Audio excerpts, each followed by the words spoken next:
ಸ್ವಲ್ಪನೂ ಕಹಿ ಬರಲ್ಲ ಈ ವಿಧಾನದಲ್ಲಿ ಮಾಡಿಕೊಂಡ್ರೆ. ಹಾಯ್ ಹಲೋ ಎಲ್ರಿಗೂ ನಮಸ್ಕಾರ.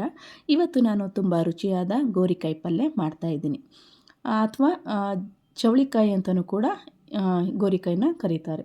ಇದಕ್ಕೆ ಯಾವುದ್ಯಾವುದು ಪದಾರ್ಥಗಳು ಬೇಕು ನೋಡೋಣ ಬನ್ನಿ. ನಾನಿಲ್ಲಿ 1/4 kg ಆಗುವಷ್ಟು ಗೋರಿಕಾಯಿನ ತೊಗೊಂಡಿದ್ದೀನಿ. ಇದನ್ನು ಸಣ್ಣ ಸಣ್ಣದಾಗಿ ಈ ರೀತಿಯಾಗಿ ಕಟ್ ಮಾಡಿಟ್ಕೊಂಡಿದ್ದೀನಿ, ಅಥವಾ ಉದ್ದುದ್ದಕ್ಕೂ ಕೂಡ ನಾವು ಕಟ್ ಮಾಡ್ಕೋಬೋದು.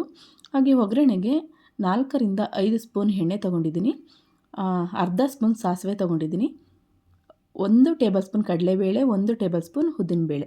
ಫೈಬರ್ ಹಾಗೂ ಪೊಟ್ಯಾಷಿಯಂ ಹೇರಳವಾಗಿರುವಂತಹ ಈ ಗೋರಿಕಾಯಿ ಅಥವಾ ಚವಳಿಕಾಯಿ ನಮ್ಮ ಹೃದಯದ ಆರೋಗ್ಯಕ್ಕೆ ತುಂಬಾ ಒಳ್ಳೆಯದು.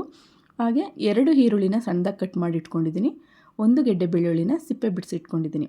ಖಾರಕ್ಕೆ ಬೇಕಾದಷ್ಟು ಹಸಿಮೆಣಸಿನಕಾಯಿ, ಒಣಮೆಣಸಿನಕಾಯಿ, ಕರಿಬೇವು, ಸಣ್ಣದಾಗಿ ಕಟ್ ಮಾಡಿದ ಕೊತ್ತಂಬರಿ ಸೊಪ್ಪು, ಹಾಗೆ ಹಸಿ ತೆಂಗಿನಕಾಯಿ ತುರಿ, ರುಚಿಗೆ ತಕ್ಕಷ್ಟು ಉಪ್ಪನ್ನು ತಗೊಂಡಿದ್ದೀನಿ. ತುಂಬ ಕಡಿಮೆ ಸಮಯದಲ್ಲಿ ಈ ಪಲ್ಯ ಮಾಡಬಹುದು. ಇದು ಆರೋಗ್ಯಕ್ಕೂ ಕೂಡ ತುಂಬ ಒಳ್ಳೆಯದು. ಇವಾಗ ಯಾವ ರೀತಿ ಮಾಡೋದು ನೋಡೋಣ ಬನ್ನಿ. ಸಣ್ಣದಾಗಿ ಕಟ್ ಮಾಡಿದ ಗೋರಿಕಾಯಿನ ಚೆನ್ನಾಗಿ 1 ರಿಂದ 2 ಸಾರಿ ತೊಳ್ಕೊಬೇಕು.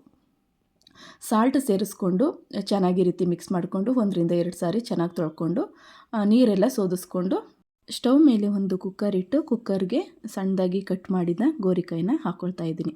ರುಚಿಗೆ ತಕ್ಕಷ್ಟು ಉಪ್ಪನ್ನು ಹಾಕಿ 2 ಅಥವಾ 3 ಸ್ಪೂನ್ ನೀರನ್ನು ಹಾಕಿ ಬೇಯಿಸ್ಕೊತಾ ಇದ್ದೀನಿ.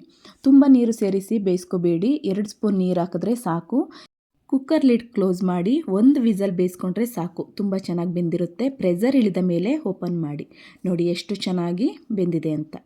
ನೀರು ಅಷ್ಟೇ ಎಲ್ಲ ಚೆನ್ನಾಗಿ ಡ್ರೈ ಆಗಿದೆ. ಇಷ್ಟ ಆದರೆ ಸಾಕು. ಇದಕ್ಕೆ ಇವಾಗ ಒಗ್ಗರಣೆ ಹಾಕೋಣ. ಇವಾಗ ಸ್ಟವ್ ಮೇಲೆ ಒಂದು ಪ್ಯಾನ್ ಇಟ್ಟು 2 ರಿಂದ 3 ಸ್ಪೂನ್ ಎಣ್ಣೆ ಹಾಕಿ, ಎಣ್ಣೆ ಸ್ವಲ್ಪ ಬಿಸಿ ಆದಮೇಲೆ ಅರ್ಧ ಸ್ಪೂನ್ ಸಾಸಿವೆ ಹಾಕಿ, ಸಾಸಿವೆ ಚಟಪಟ ಆದಮೇಲೆ ಕಡಲೆಬೇಳೆ, ಉದ್ದಿನಬೇಳೆ, ಖಾರಕ್ಕೆ ಬೇಕಾದಷ್ಟು ಮೆಣಸಿನಕಾಯಿ ಹಾಕಿ ಚೆನ್ನಾಗಿ ಸ್ವಲ್ಪ ಮಿಕ್ಸ್ ಮಾಡಿ, ನಂತರ ಸಿಪ್ಪೆ ತೆಗೆದ ಬೆಳ್ಳುಳ್ಳಿ, ಸಣ್ಣದಾಗಿ ಕಟ್ ಮಾಡಿದ ಈರುಳ್ಳಿ, ಕರಿಬೇವು ಹಾಕಿ ಚೆನ್ನಾಗಿ ಒಂದು ಸಾರಿ ಮಿಕ್ಸ್ ಮಾಡ್ಕೊಳ್ಳಿ. ಈರುಳ್ಳಿ ಕಲರ್ ಚೇಂಜ್ ಆಗೋ ತನಕ ಇದನ್ನು ಚೆನ್ನಾಗಿ ರೋಸ್ಟ್ ಮಾಡ್ಕೋಬೇಕು. ನೋಡಿ ಈ ರೀತಿಯಾಗಿ ಚೆನ್ನಾಗಿ ಮಿಕ್ಸ್ ಮಾಡ್ಕೊಳ್ಳಿ. ಈರುಳ್ಳಿನೂ ಕೂಡ ಚೆನ್ನಾಗಿ ಬೆಂದಿದೆ, ಇಷ್ಟ ಆದರೆ ಸಾಕು.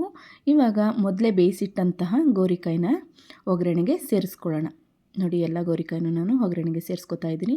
ಸೇರಿಸ್ಕೊಂಡ್ಮೇಲೆ ಈ ರೀತಿ ಈರುಳ್ಳಿ ಎಲ್ಲ ಗೋರಿಕಾಯಿಗೆ ಮಿಕ್ಸ್ ಆಗಬೇಕು. ನೋಡಿ ಈ ರೀತಿಯಾಗಿ ಚೆನ್ನಾಗಿ ಮಿಕ್ಸ್ ಮಾಡ್ಕೊಳ್ಳಿ.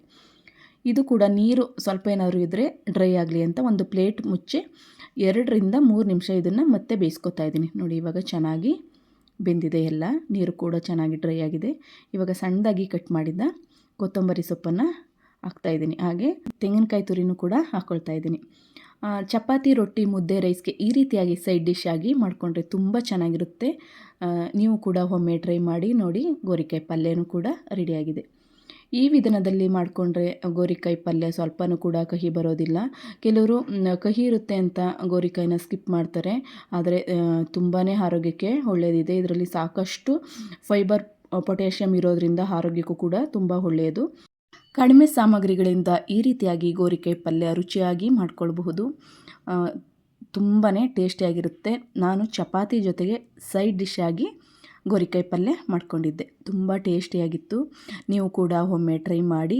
ಈ ವಿಡಿಯೋ ನಿಮಗೆ ಇಷ್ಟ ಆದರೆ ಪ್ಲೀಸ್ ಲೈಕ್, ಶೇರ್, ಕಮೆಂಟ್ಸ್ ಮಾಡಿ. ಹಾಗೆ ನನ್ನ ಚಾನಲ್ನ ಸಬ್ಸ್ಕ್ರೈಬ್ ಮಾಡಿ ಫ್ರೆಂಡ್ಸ್. Thank you.